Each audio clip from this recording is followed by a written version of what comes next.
Yo tout le monde, j'espère que vous allez bien. Aujourd'hui on se retrouve dans une toute nouvelle émission sur West TV qui s'appelle La Story, où on va vous expliquer les grands mouvements de la culture hip-hop à travers la musique, la mode, le sport, etc. Et j'espère que ça vous plaît.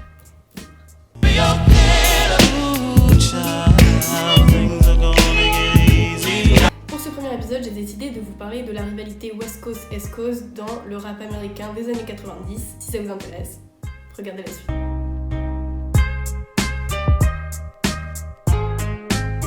Le hip-hop est né dans les années 70 sur la côte Est à New York avec des artistes tels que Grandmaster Flash, Kool Herc, Erykah Bambaataa, mais il a vraiment commencé à se démocratiser dans le milieu des années 80 avec des artistes comme Run DMC ou LL Cool J. Et c'est du coup au milieu des années 80 que le rap américain a commencé à se démocratiser sur la côte ouest. Et lorsqu'il se développe à l'ouest, c'est avec des textes beaucoup plus durs et c'est ce qu'on appelle le gangsta rap. Les grosses têtes, on va dire, de ce mouvement gangsta rap, c'est par exemple le groupe NWA ou le rappeur Ice-T par exemple avec le titre 6 in the Morning qui est considéré comme le premier son gangsta rap. Qui assoit vraiment le fait que la côte ouest a sa place dans le rap américain, c'est la sortie de l'album Straight Outta Compton du groupe NWA en 88 qui prouve vraiment que la côte ouest a sa place et peut avoir autant de succès que la côte est. En 1992, Dr. Dre sort son album The Chronic qui est considéré comme un des classiques de la culture hip-hop. Cet album a concrètement révolutionné la G-Funk. Donc la G-Funk c'est une branche du gangsta rap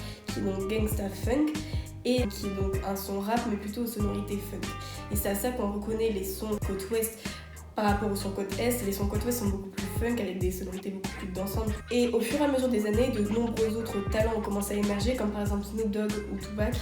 Maintenant on est au milieu des années 90 et grâce à tous ces nouveaux talents, tous ces albums sortis, tous ces classiques sortis, on peut vraiment dire que la côte ouest domine la côte est. Et c'est à ce moment-là que la côte est se dit il faut qu'on fasse quelque chose parce qu'on a un peu perdu notre place de leader et il faut qu'on reprenne le devant. Et c'est grâce à l'album Enter the Wu-Tang, sorti par le Wu-Tang Clan, et également l'album Illmatic de Nas qui permet à la côte est de reprendre encore plus sa place de leader. Et cette période où il y a le Wu-Tang Clan, où il y a Nas qui sortent des albums classiques, on appelle ça la renaissance de la côte est. En 1993, Puff Daddy fonde le label Bad Boy Records. Ses premiers artistes sont Craig Mack et The Notorious Big, deux artistes qui ont très rapidement connu le succès, notamment Notorious Big, même si Craig Mack est encore actuellement considéré comme un des pionniers du hip-hop américain. C'est en plein dans cette renaissance de la côte est que The Notorious Big sort son album Ready to Die en 94, un album qui est également considéré comme un des plus gros classiques de la culture hip-hop. Ensuite, en 1996, Jay-Z arrive sur le devant de la scène également, grâce à son premier album, et je pense que là, on a pas mal résumé les années 90 concernant le hip-hop. Du coup, on va commencer à parler du sujet pour lequel vous avez cliqué sur cette vidéo, c'est les débuts de la rivalité entre les deux groupes.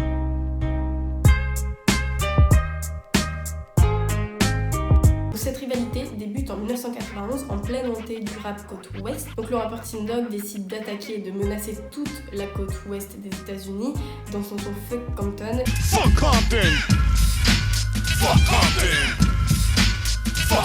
Et ça a pas mal énervé la côte ouest qui a directement répondu, notamment Dr. Dre en featuring avec Snoop Dogg dans son Fuck With Dre Day. Il y a également le groupe Compton Most Wanted qui est un des groupes les plus importants de la côte ouest à l'époque qui répond dans son groupe Fucking Who. On peut vraiment dire que cet événement est le point de départ de la rivalité West Coast-East Coast, mais ce qui a vraiment fait démarrer cette rivalité aux yeux du grand public, c'est un autre événement et je vais vous en parler tout de suite.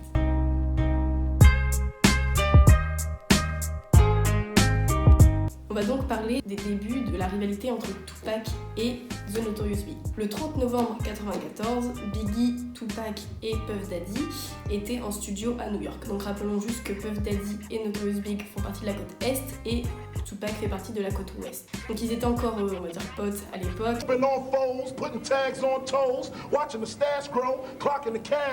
Ils étaient ensemble en studio, etc. Tupac part au rez-de-chaussée chercher quelque chose et il se fait tirer dessus. Heureusement, il survit à ses blessures, cependant, il accuse Biggie et Puff Daddy de l'avoir piégé, ce que ces derniers ont toujours nié. Et en plus, ce qui a un peu mis de l'huile sur le feu, c'est que Biggie a sorti quelques temps après le son Who Shot Ya. Who shot ya? Separate the weak from the ops.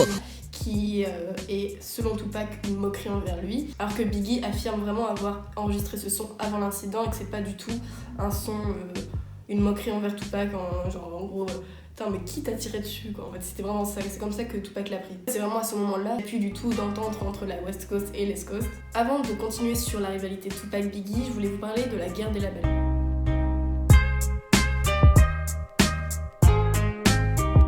que, mis à part les deux artistes Biggie et Tupac, cette rivalité engage les deux labels phares de l'époque, qui sont Death Row et Bad Boys. Death Row à l'ouest et Bad Boys à l'est. Et justement, Suge Knight, qui est le producteur de Death Row à l'ouest, lance une petite pique à Puff Daddy en 95 lors des Source Awards. Il monte sur scène et il dit en gros, si vous voulez devenir riche, que vous voulez pas que vos producteurs se mêlent de tous vos sons, qu'ils soient présents dans toutes vos vidéos, etc., venez chez Death Row. All on the record, dancing, come to Death Row.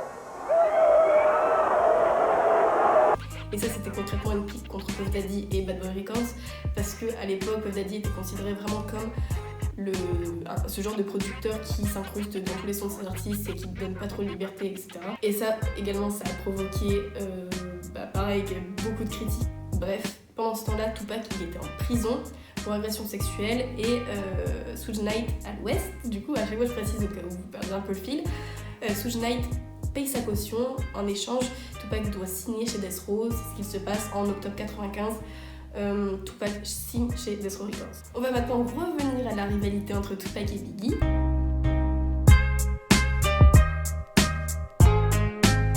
Donc Tupac ayant interprété vraiment le son Who Shot Ya de Biggie comme une attaque envers lui-même, il décide de répondre. Normal.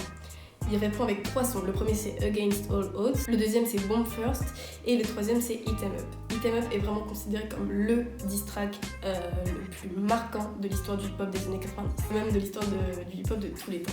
Dans ce son, il s'attaque de A à Z à Biggie, il dit qu'il a couché avec sa femme, etc. So I fucked your bitch, you fat motherfucker.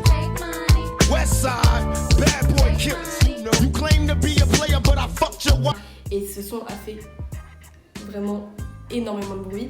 Officiellement, Biggie n'a jamais répondu à ce son, même s'il y a quelques rumeurs comme quoi dans le son Love Kiss Goodnight, il répond, sauf que Diddy a toujours dit s'il avait voulu répondre à Tupac dans ce son, il aurait cité son nom, il aurait pas fait ça en douce. Du coup, on n'a pas répondu. Point. Et du coup, comment s'est finie cette rivalité entre les deux ?